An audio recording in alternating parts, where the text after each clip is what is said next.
Sa inyo po lahat, alam niyo ho, kung ako'y tumakbo ang Pangulo, sumuporta po ako kay PBM at kay Inday Sara.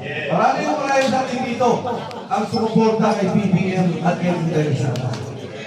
At ako po, sa maraming taon, tahimik, hindi na rin kailangan, hindi nagsasalita sa politika. Sinabi ko na rin po yan na pinipilit po ako, inibitahan na bumalik sa politika, at sabi ko ayoko muna dahil gusto ko mag-focus at bigyan pansin ang negosyo at ang aking pamilya. Nauna po ako nagsalita tungkol dito nang lapitan ako ni Sergeant Gutesa.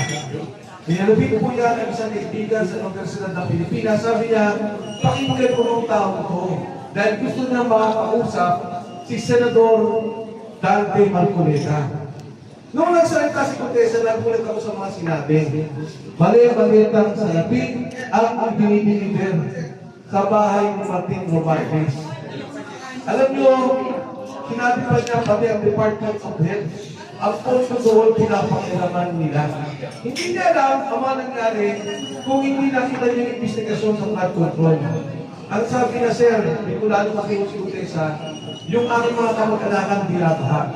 Yung mismong isang kasama ko, pamilya, binaha, nawala ang buhay, nawala ang nalimutan. Yung palang pinubuhan namin mali-maleta na pera ay buhat dito sa flood control at mga maanyang proyekto ng gobyerno.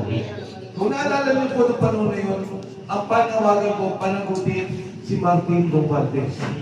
Dahil tinanong ko si Gutesa, sabi ko, Gutesa, nag-deliver ba kayo ng pera kay Pangulong Bongbong Marcos? Ang sabi niya, wala po, sir. Ang deliver namin ng pera ay doon kay Martin Romualdez.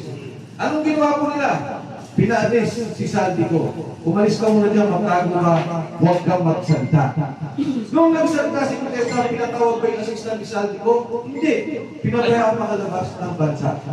O, matapos nung pinabayaan niya makalabas, si Manny Punuan, si Bersamin, pinabayaan si Amina Pangandaman. Kaya itutugtog ko yung kwento, nagulat ako nung nagsalita si Saldi ko. Dahil nung nag-usap kami, at kaibigan din natin para sa abogado ni Saldi ko, ang sabi ko din sa tao, alam nyo, maaari mo ito maiwasan ng 2 taon. Dahil Pangulo si Bongbong Marcos. Kakainin kayo, magkakago kayo. Pero matapos ang 2 taon, pag hindi kayo nagsabi ng totoo, lalabas ang katotohanan na ninakaw nyo ang pondo ng gobyerno at si Saldi ko ang mastermind. Nagulat ako, nagsalita si Saldi ko. Anong sinabi niya?